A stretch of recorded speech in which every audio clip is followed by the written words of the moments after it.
My name is Adam. This is my 2017 Ford Transit tiny home. This content is sponsored by Outdoorsy. Through Outdoorsy, you can rent your camper van out to make extra cash, and you can rent a van to try van life before you commit.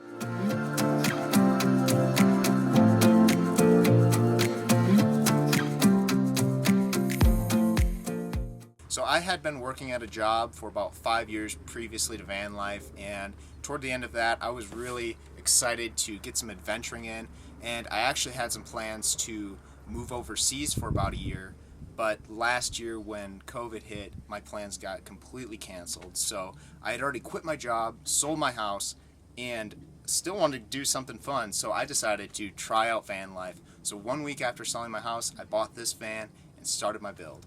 This is my bed right here, and the reason I chose this style of bed is because I wanted to have a very open layout in my van, and this helped me accomplish that feeling. I can use this as a couch and as the bed, and the cushions just readjust. The way my bed works is you start with this little black latch right here, pull that all the way open, and then the back is just on little clips to keep the back sturdy, and then you pull all the way across.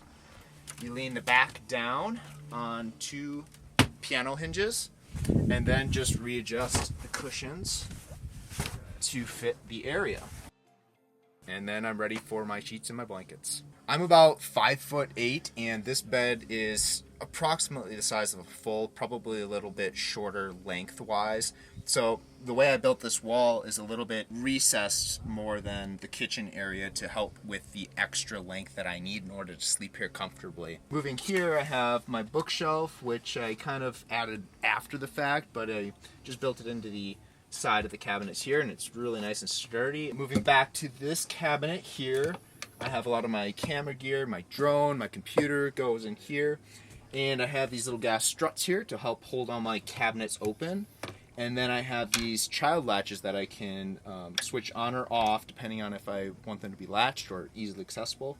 So having them engaged, I can close it, locks the door, and then I use my little magnetic key here, hold it on the outside, and it opens right up. The next compartment is some of my clothing.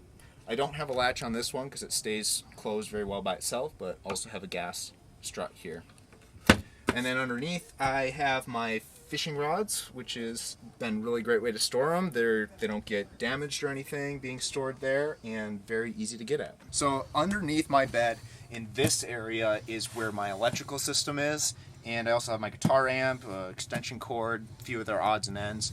I have a 100 amp hour AGM battery, and I have 300 watts of solar up on my roof, which charges batteries super quickly, and it's plenty for what I need. Moving back this way, I had this area built out, and I didn't really know how to utilize it, but I started searching on Amazon, and I found these bins, which, as you can see, just fit in here perfectly.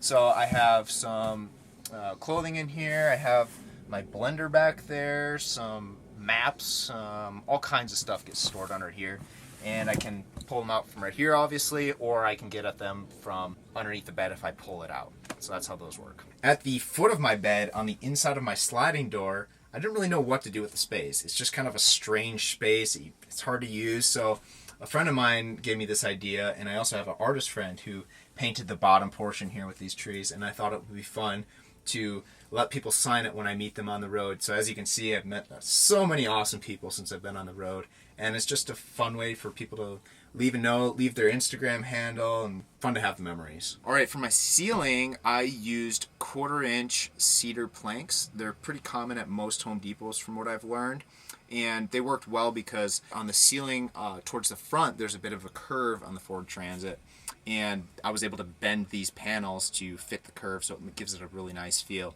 And I actually used liquid nails to glue these planks to the ceiling, which is kind of a debatable subject, so if you try and do that, I would do some extensive research and make sure that you do it the right way. So far, no problems with them. I also have the Max Air vent fan up here, which has been great for me. And then I have 8 little lights in the ceiling to help illuminate the van. And then underneath the cabinets, I have sticky lighting, rope lighting, whatever you want to call it. And then both of these lights are on separate dimmers right here, so You can turn them off, turn them on, and then go ahead and dim them to whatever brightness that you want.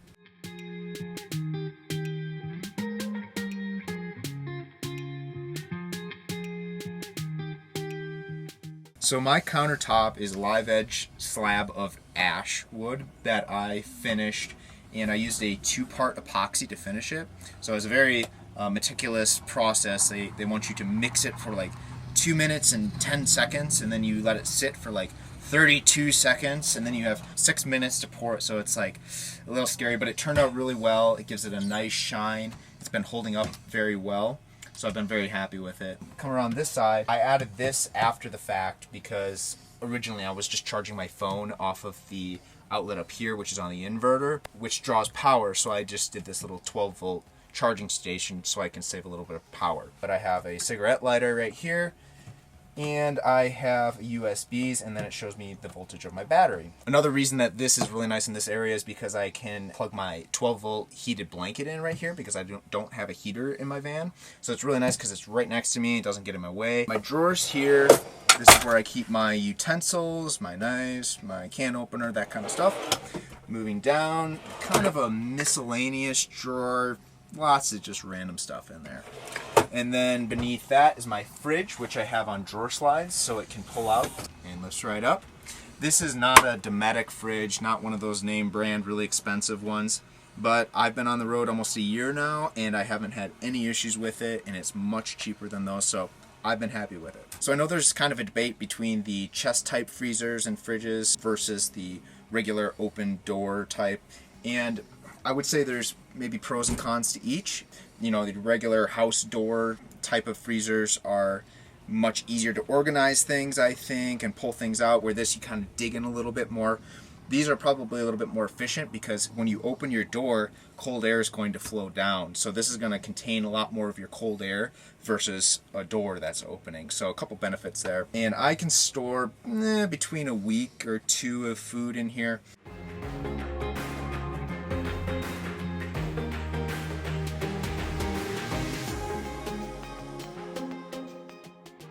So I have a 2-burner propane stove. I went with this just because I didn't want to build out my battery system to be larger for, say, an induction cooktop or whatnot. And I do like to cook, so I like to have something that's fixed on the top and very accessible. The larger burner's in back, the smaller's in front. And as you can see, I kind of had to cut my windowsill here out just a little bit in case I have a larger pan on the back. So it was kind of a little niche thing there. But anyways, my propane tank is stored inside the van, just underneath the stove, and I have it in a sealed and vented box. And then I also have a little quarter-turn valve here where I can turn it off or on just for safety reasons. If I'm on a bumpy road, if something punctures, a little more peace of mind that I'm not going to fill the van with propane. So I added this small window here to let some natural light in, and also it really helps with venting out my space. So if I have everything sealed up and I have my fan pulling air through and I just crack this window, it pulls a nice draft right over the stove area, and if I'm cooking, it pulls it right out. So that has been super good. I'm very happy with that. It was a little scary to cut it in, but it went well. Also found this interesting plywood, kind of has grains going both ways, and I thought I'd use it for a couple interesting things in the van. Moving to the sink area, I have my paper towels, which I store just right over the sink. I have my little cutting board here. Bacon is duct tape for the kitchen. Always keep that in mind. My little keep life simple thing here. My mom actually had this sitting on her bathroom at home, and it was like a little cylinder piece, and I actually sliced it off very carefully to make it the same width as a tile, and I integrated it to my tile, which is in fact real tile here. So moving to the sink area, I have a cap on the sink just to give me a little bit more counter space, and that way I can hide my dishes if I get a little lazy at night. But that just lifts up. I have a fairly large and deep sink. It's nice to have the extra space, especially if I have to like wash my hair in there or anything. I have a 20-gallon water tank mounted beneath the van and water pump. And I do not have hot water, which honestly hasn't been a problem for me. If I ever need hot water, I just boil some up on the stove real quick, just for washing dishes or whatnot. All right, moving to the back side, this switch right here is for my water pump. So typically turn that off when I'm driving or don't need any water. Turn it on right here. Right here I have just a regular garden spigot. So I use this for several things. I can hook my hose up to wash my motorcycle, my mountain bike, or I also use my hose for showering sometimes. So I'll hook this up, turn it on, and then I can hook my hose to my roof rack behind and use it to shower.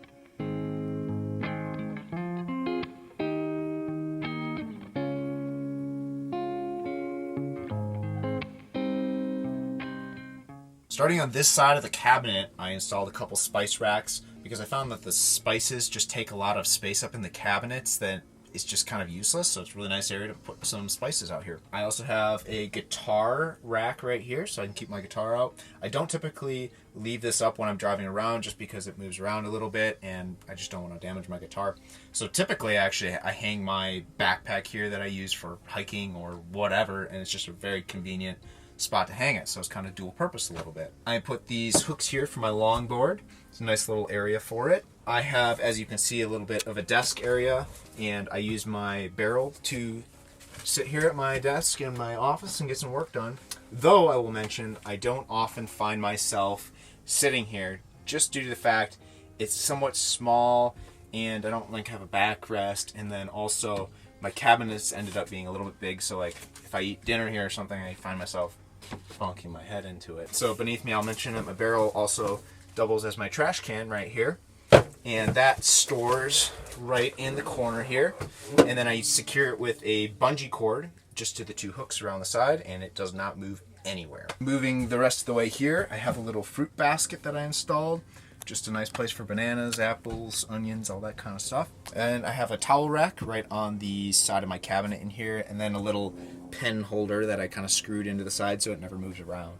And then just to mention my countertop here, this is actually an old stair tread from a dilapidated barn that was a few miles from where I used to live, and I also got all this barn wood from that barn as well, and it's just all in heaps, and I had a friend that owned it and he said I could have some of it. Definitely gives a nice unique look to the countertop and some of the walls in here. Up above here, this is where I keep a lot of my camping gear.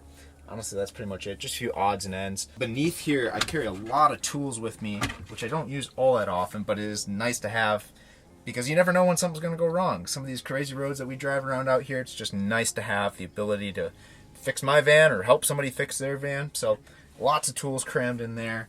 And then moving this way, this is my hiking backpack, some of my climbing gear, my broom, which people find very interesting. I have a full-size broom, so works well for me. My motorcycle helmet, shovel, a few odds and ends. On the back here, it had some empty space, so I thought, why not make the use of it? So I found these nice little hooks where I can hang some hats, a couple jackets, and then I have these curtains here, one on each door, that block the sun and keep it nice and dark in there for me. And I just use these magnetic curtain rods, as you can see, so it's almost nice if I want to take them off. They come off very easily.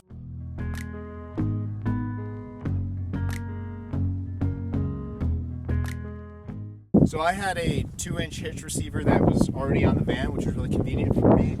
And this rack is called a Black Widow rack, and it's aluminum on the top, and then this portion is steel. So it only weighs about 36 pounds, I think, unloaded, which is really light for these type of racks.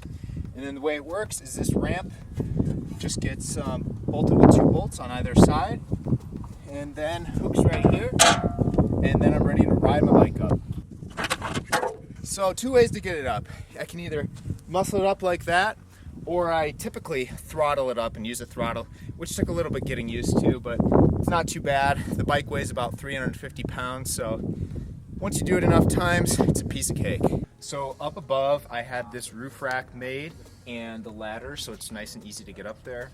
Up top, I store my mountain bike. I have a tote, which I have my inflatable kayak, and then I also have a small gas can up there just for gas for the dirt bike mostly.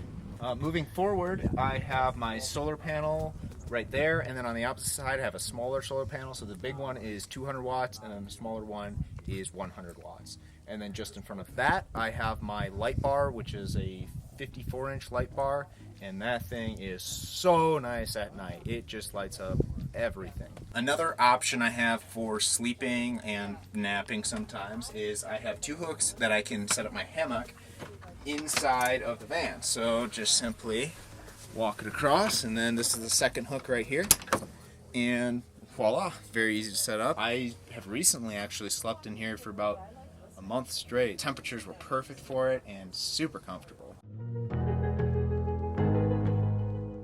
One other thing to mention is I don't have a toilet in here. Everybody's always like, oh, where do you go to the bathroom? And it's not a big deal. Right now I'm parked out in the desert. You go walk a quarter mile, bring a shovel, bring some TP, get the job done. If you're in the city, there's gas stations, grocery stores, there's so many options. So for me personally, it's just me. I haven't had an issue with it. I don't want to deal with my, in the van, so it's the way I've been rolling. I hope you enjoyed the tour of my van and seeing what I live in and how I live in here. And if you guys want to follow along in my adventure, I also have a YouTube channel. It's called Chasing Sunshine. So make sure to like, comment, and subscribe to that channel. And I'm also on Instagram at ChasingSun20. So go check it out, give me a follow, and I'll try and follow you back. Thanks again for watching, and I hope to see you on the road.